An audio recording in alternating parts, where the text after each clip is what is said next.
Hey everybody, what's going on? Juan here. Welcome back to the channel, and for this video I want to talk about one of my favorite video games of all time that just got a complete visual overhaul for the PlayStation 4, and that is Shadow of the Colossus. Now, this game originally came out for the PlayStation 2 in 2005, and it was incredibly well received. Later on, it got an HD upgrade alongside ICO in 2011, and I actually did a full playthrough of that version of Shadow of the Colossus over on Press Pause TV on Twitch, so make sure to follow us there, because most recently, I just did a 2-hour stream of the PS4 version of Shadow of the Colossus. It just came out at $40, and there was a lot of questions about, do we really need this? I mean, we technically got an HD update, with the PS3 version, so is this necessary?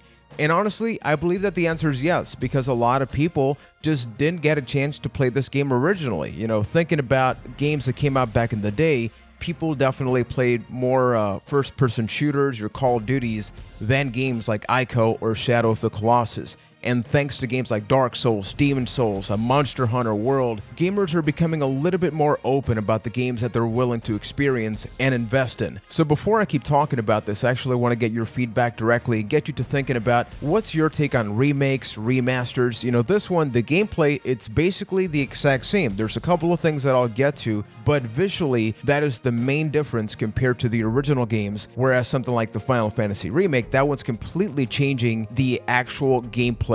I wrote out a couple of things that I definitely want to get to in this video, and the first one is that from a gameplay standpoint, this game feels just like the original in the best way possible. And this update, if you will, has a lot more in common with the Crash Bandicoot Insane trilogy than pretty much anything else, because hypothetically, it's supposed to be the exact same game from a gameplay standpoint. It's just a complete visual overhaul. And I know that with Crash, there's been this debate due to the engine switch that it's not a direct, one-to-one comparison, but you get the point. From the moment that I started, I remember most of the Colossi because I beat this game on the PS3 about 2 years ago, so it wasn't this whole experience of, encountering things for the first time. It was a matter of, is it just like before? And the answer is yes, and that's exactly what I was looking for. I wanted to get the same gameplay experience, but get this already beautiful and relaxing and calm and unique world. I wanted to get that in the most beautiful way possible. So things like the movement, the horse, the climbing, the first time that you step out and you're able to just look around and appreciate all the details.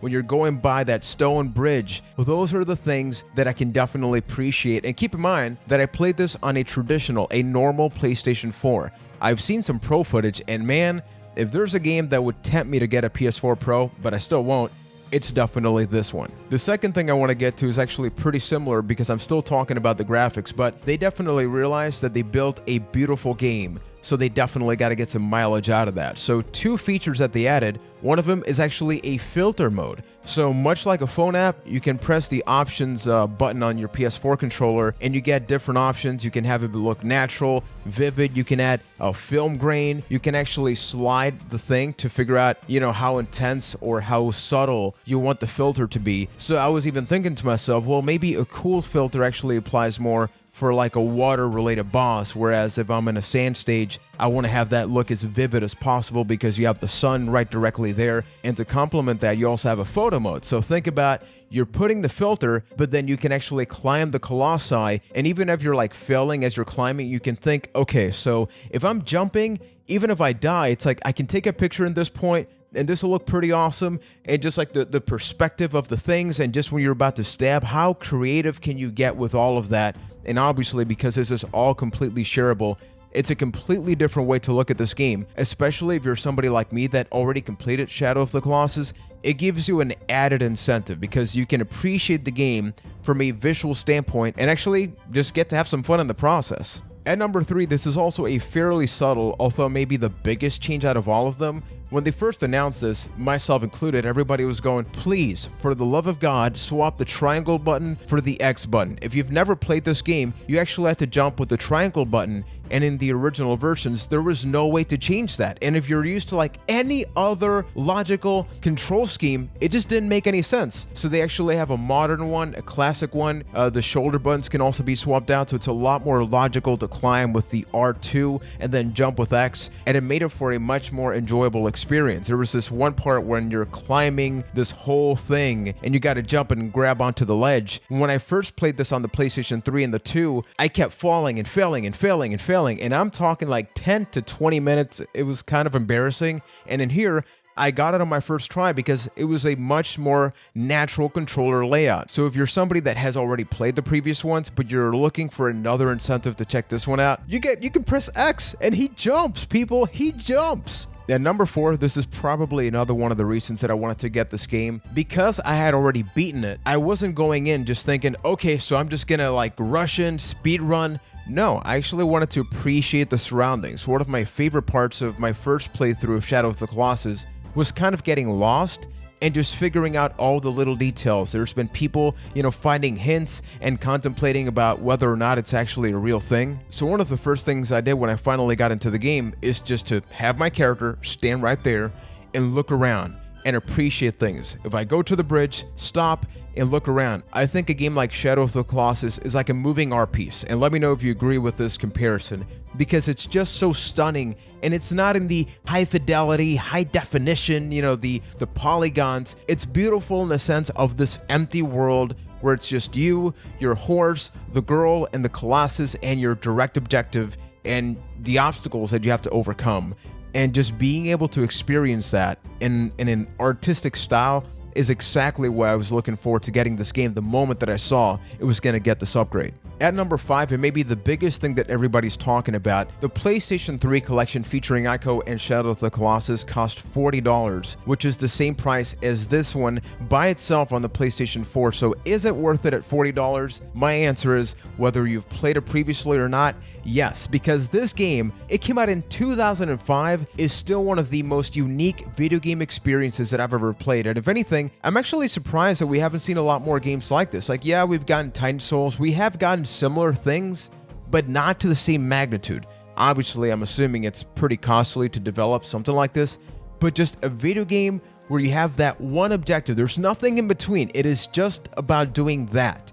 And keep in mind that mechanically speaking, this is a game from 2005 on the PlayStation 2. I have a lot of PlayStation 2 games that I loved back in the day, but if I play them now, they don't really hold up. And I wasn't playing that thinking, well, it's a PlayStation 2 game, you gotta forget about the movement a little bit. No, it felt just as good as any other game I've been playing recently, and in comparison, I have played the Kingdom Hearts collection, and I might get some hate on this, but the first one, it's a little rough. Like, from a gameplay standpoint, the actual movement of the character, it's very clunky, and in here, it is clunky, but that's part of the mechanics, but it feels fluid. It never feels like I'm missing frames, and sans a couple of crazy glitches that people have encountered. All in all, a Shadow of the Colossus on the PlayStation 4 is probably one of the most beautiful, one of the most engaging, one of the most unique must-play video games right now, regardless of any console. So if you have gotten yourself Shadow of the Colossus, I would love to know, what do you think about the game? Let me know in the comment section below. Also, what's your take on remakes, remasters? If it's something like this where you're not pricing it $60, because if this game was priced full price at $60,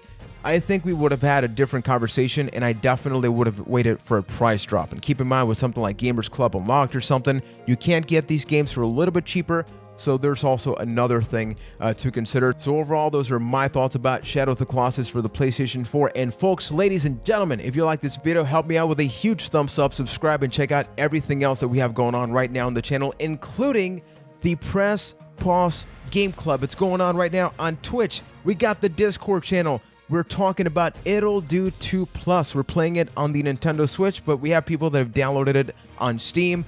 All in all, the Press Pause Game Club, imagine a book club for games. We pick one game a month, and we make sure the whole Press Pause and the Epic JC community gets in on that one experience. We talk about it. I post a video at the beginning, which is already out. I'll make sure to link it at the end of this video. And then once the month has concluded, once all of us have completed the game, even myself, who has a tendency of not completing games, I'm going to do the total package, the Lex Luger of video game videos, sharing my experiences and your experiences, in this case, with It'll Do 2. So until next time, thank you for watching and supporting, and never forget, folks, that the epic journey continues. Thanks for watching, gang. Take care.